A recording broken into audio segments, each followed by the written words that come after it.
All right, let's talk about the KTM 300 and 250 two-stroke issues and how to fix them. I'm sure you heard some point when you're searching on social media or scrolling on social media, this piston blow up, that crankcase get damaged. I'm sure you saw content like that and you were wondering what causing the issues, and you're hoping yours never gonna have that kind of issues. I happen to have an OEM piston over here, which seems to the social media create problems, and I have a Wushner piston over here, which seems to the social media fixing the problems. And I also have a bunch of other parts which overall can put that bike back into the conditions where it's supposed to be from the factory.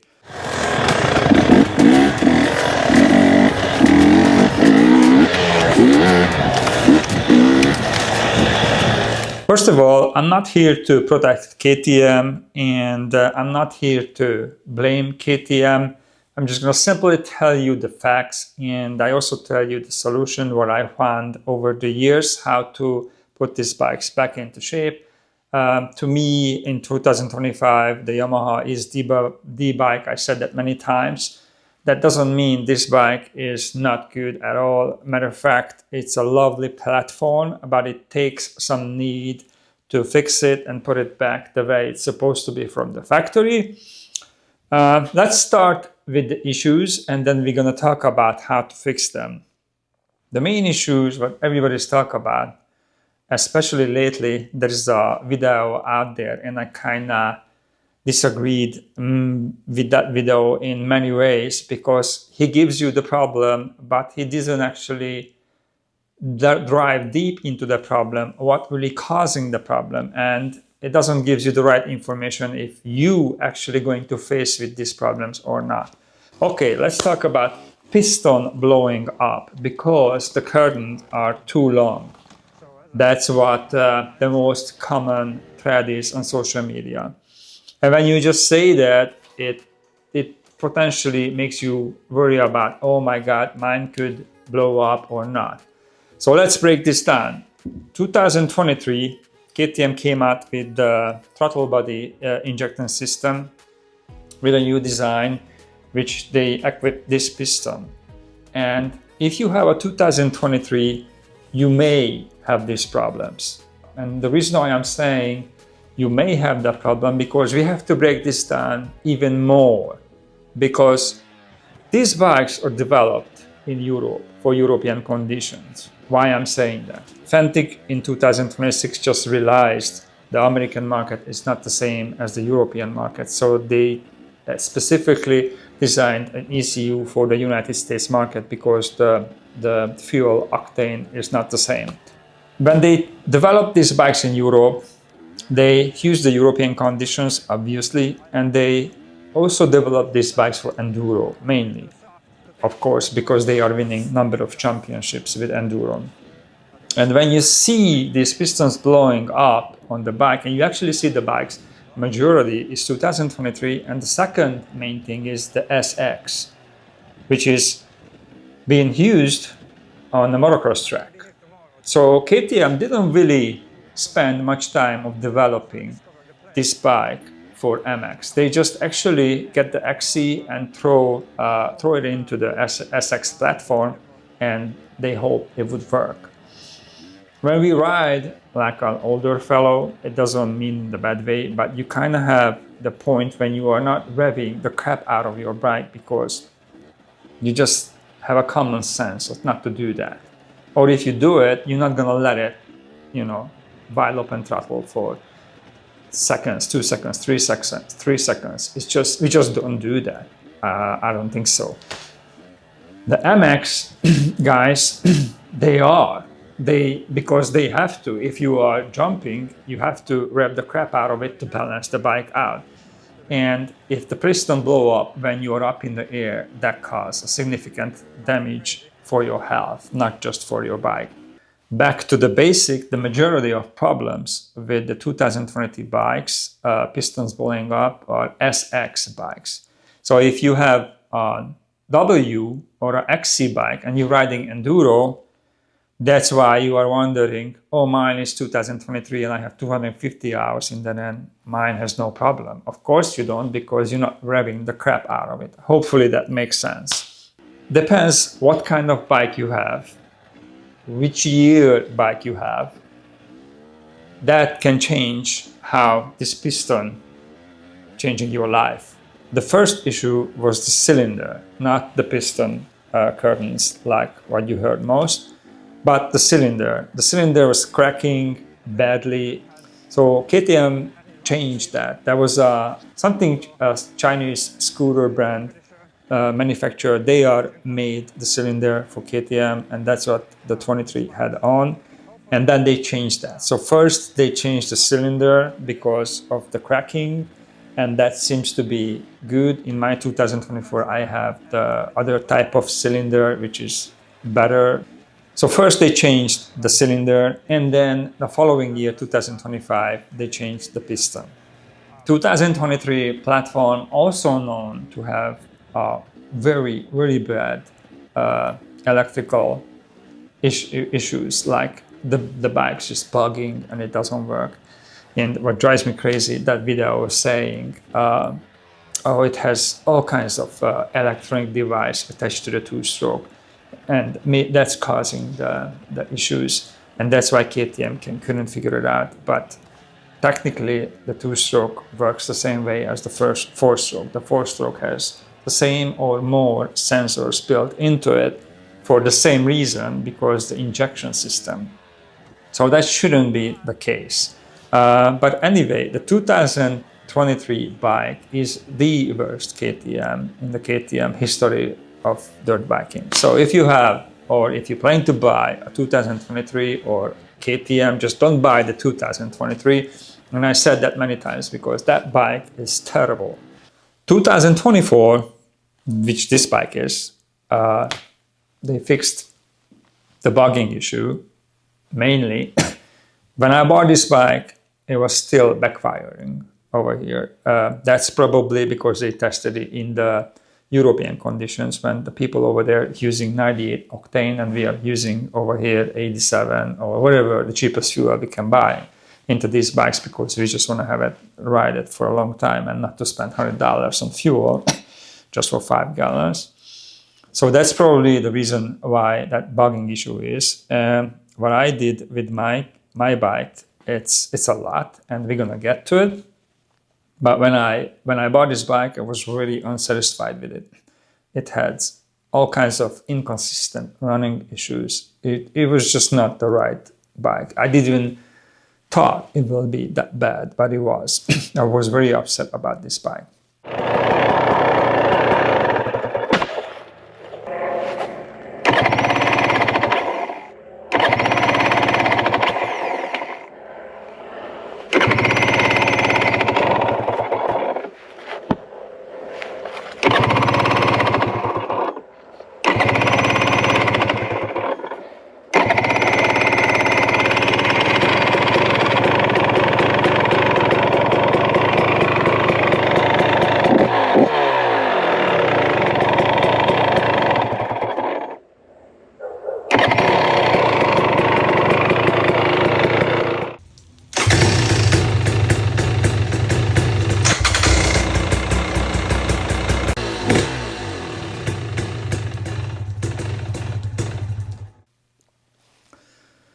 2025, KTM changed the pistons.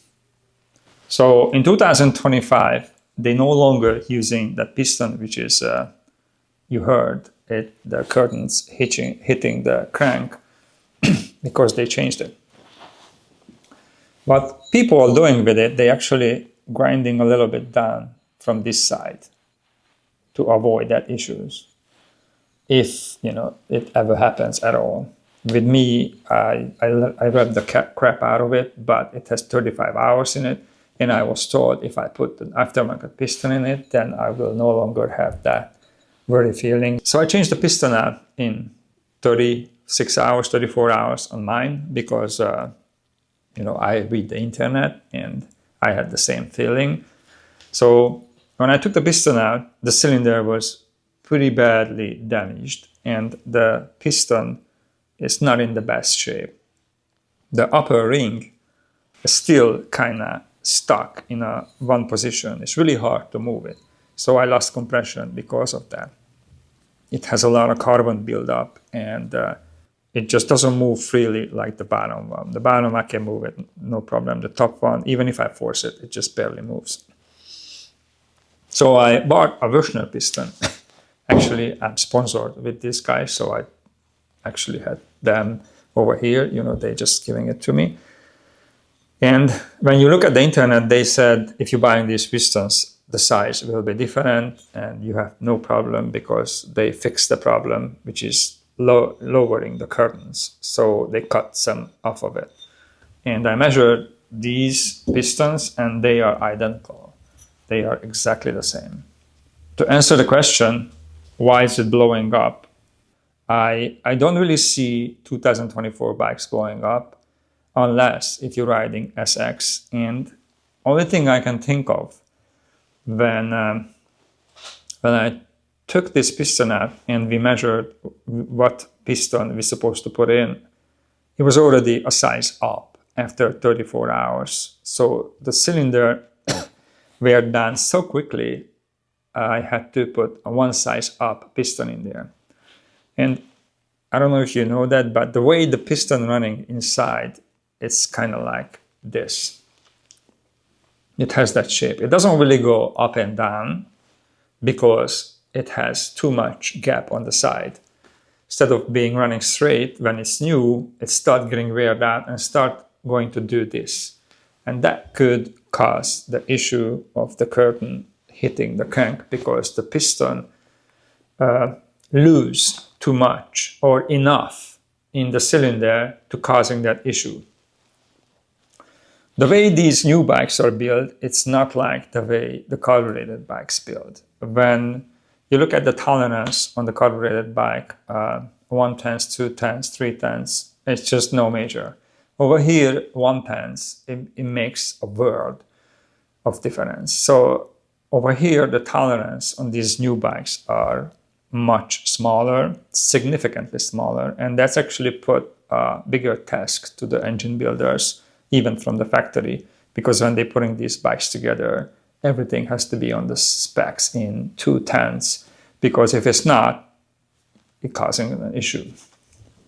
And when it comes to the crank, they also said the connecting rod can be an issue because it's too weak.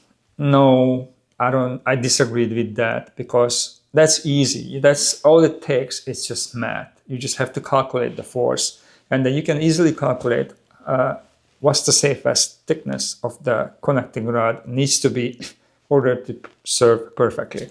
Of course, KTM on a safe weight, so they went to the very minimal measurement. And when you see these videos, you see the crank badly damaged, and you think because the connecting rod is badly damaged, and you think because it's weak because the way it looks. But when the piston blows up, everything goes. It doesn't matter, how is the crank. It's just even the crankcase was damaged, and it's just a mess.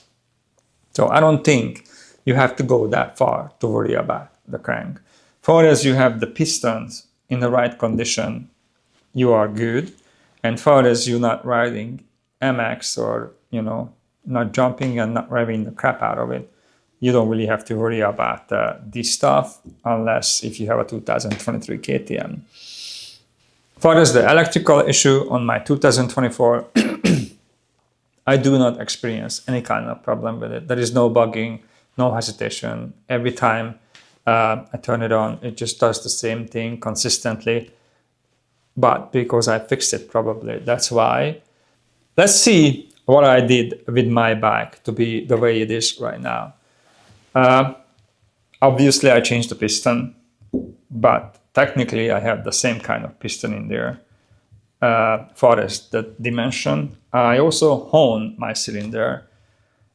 Since then, I have no problem with it. I also reduced the fuel oil ratio to 50 to 1 because there is a hot pocket by the power valve on the mid area, and that can cause a huge issue, which is grabbing the piston aluminum material and stick it to the cylinder wall and just wear the whole thing out. That's how pretty much my cylinder looked like after 35 hours, because I used the 60-to-1 ratio just to have the best performance out of the bike.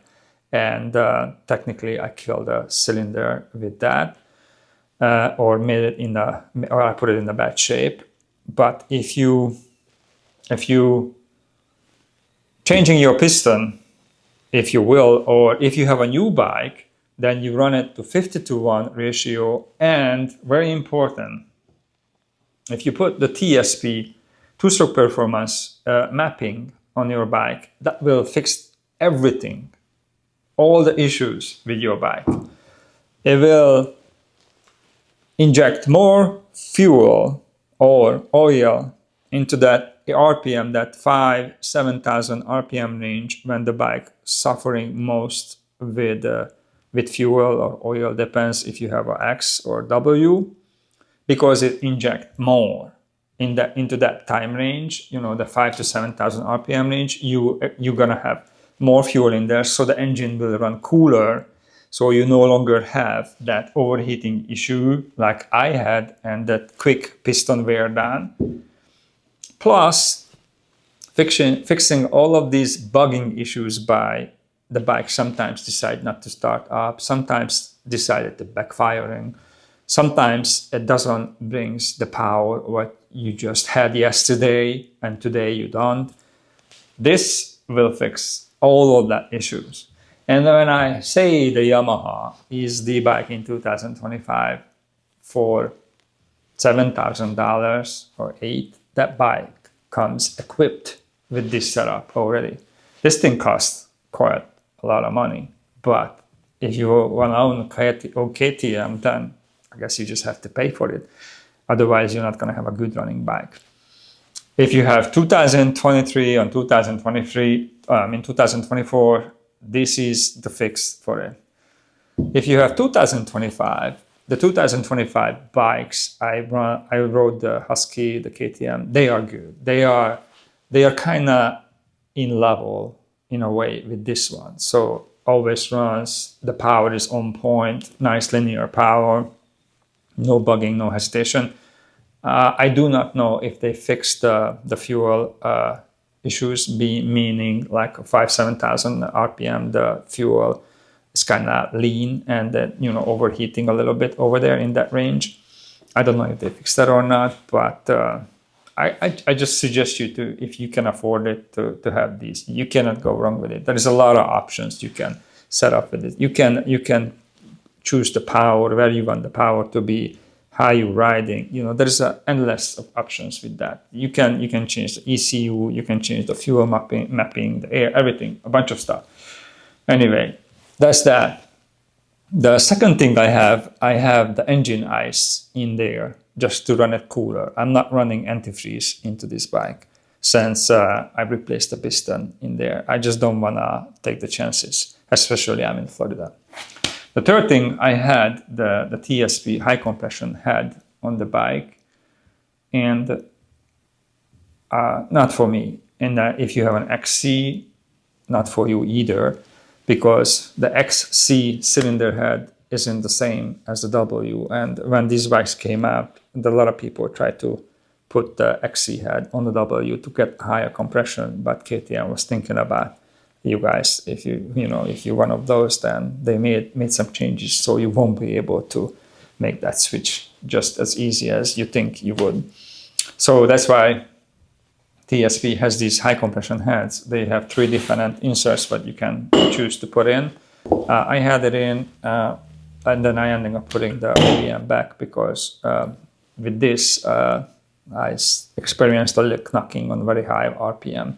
On like 8,000 RPM, it was a little knocking, and I didn't like that. So I put the stock head back on. The other thing I have on it is the power valve cover. Massive difference. Even you feel the difference. When you put this on, you feel the difference between the two. I don't know how. It probably, obviously, it has more volume. It can hold more volume, and that make a lot of change. Even factory riders putting these on. That's very rare if the factory riders put some aftermarket parts on their bike, but I saw that on the gas factory bike, which is mind-blowing. If you're questioning these guys' parts, the TSP parts, they used Graham Jarvis to develop these parts for these bikes. So I don't think I need to say anything else over there, unless if you don't know who Graham Jarvis is.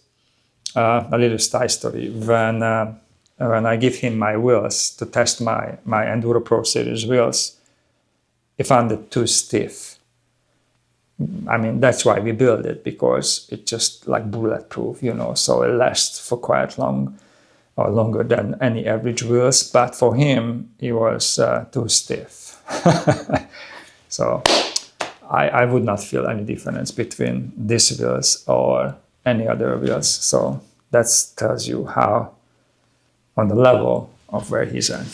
But anyway, so that's what I did to fix my bike as far as the engine goes. So the conclusion is, don't ever even look at the 2023. You can look at the 24, but it will cost you money. And finally, you can buy the 25 because you just started up, put the 50-to-1 mixing fuel, ratio fuel in there. If you have the XC, or you can have the TSP, because with this, if you have a W, you can also add more oil to your W, which is, as you see, it's recommended. But the 25 is the bike, which is, I think it's good. And as we're going on to the 2026 and onward, I think it's actually really good for the Indian company Bajaj take the KTM over, because those guys are known for quality, because those bikes what they build runs forever. That's how the Indian people, they are abusing those bikes. They do everything with it for 10, 20 years, and they are still running. So what we're gonna see in 2026 with the new management, quality, it will change.